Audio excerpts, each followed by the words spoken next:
ಕರ್ನಾಟಕ ಪತ್ರಿಕೆಯಲ್ಲಿ ಬಂದಂಥ ಪ್ರಕಾರ ಅಧ್ಯಕ್ಷರೇ ಎಷ್ಟು ಮಂದಿ ಡೆಪ್ಯುಟೇಷನ್ ಹೋಗ್ಯಾರಂದರೆ ಪ್ರಾಂಶುಪಾಲರು ಭಾಗ್ಯಶ್ರೀ ಕುಂಬಾರು, ಶರಣಬಸಪ್ಪ ಶಿವಮೊಗ್ಗ, ಶಿಲ್ಪಾ ಹಾಸನು, ಪ್ರಶಾಂತ್ ಪೂಜಾರಿ ವಿಜಯಪುರ, ವಿಠೋಬಾ ವನಕುಂಡಿ ಬಳ್ಳಾರಿ, ಮಧುಶ್ರೀ ಮಂಡ್ಯ, ಪ್ರಕಾಶ್ BM ಚಾಮರಾಜನಗರ, ಕಾಂತರಾಜು ಚಿತ್ರದುರ್ಗ, ಮುರಳಿ ಸಹಾಯಕ, ಶಿವಕುಮಾರ್.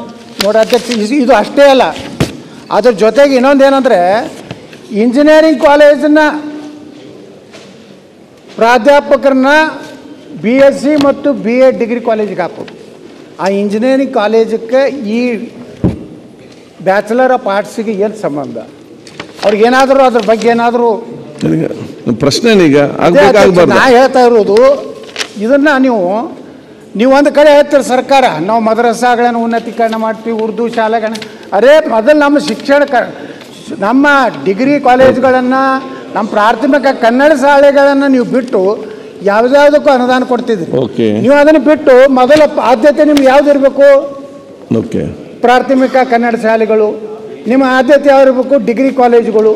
ಯೂತ್ನ ಬಿಟ್ಟು ಬೇರೆ ಬೇರೆ ಬೇರೆ ನೀವು ಈ ರಾಜ್ಯದಲ್ಲಿ ಏನು ಹಣ ಆಗ್ತಾ ಇದ್ರಿ. ಇವತ್ತು ಫೈನಾನ್ಸು ನಮ್ಮ ಆರ್ಥಿಕ ಇಲಾಖೆದಂತರೂ ಒಂದು ಕಾಮನ್ ಡೈಲಾಗ್ ಇದೆ, ಆರ್ಥಿಕ ಲಭ್ಯತೆಯ ಅನುಗುಣವಾಗಿ ಪರಿಶೀಲಿಸಲಾಗೋದು. ಮುಗೀತು, ಅವ್ರ ಕೆಲಸನೇ ಮುಗೀತು.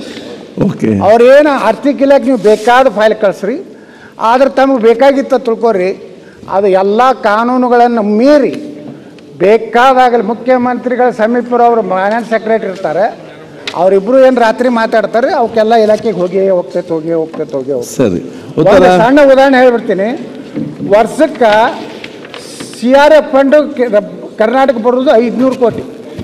ಆ ಫೈನಾನ್ಸ್ ಇಲಾಖೆದವ್ರು ಕೇಳ್ರಿ, 5,000ದಿಂದ 6,000 ಕೋಟಿ ರೂಪಾಯಿ ಬಾಕಿ ಅದಕ್ಕೆ ಕೊಡ್ತಾರೆ.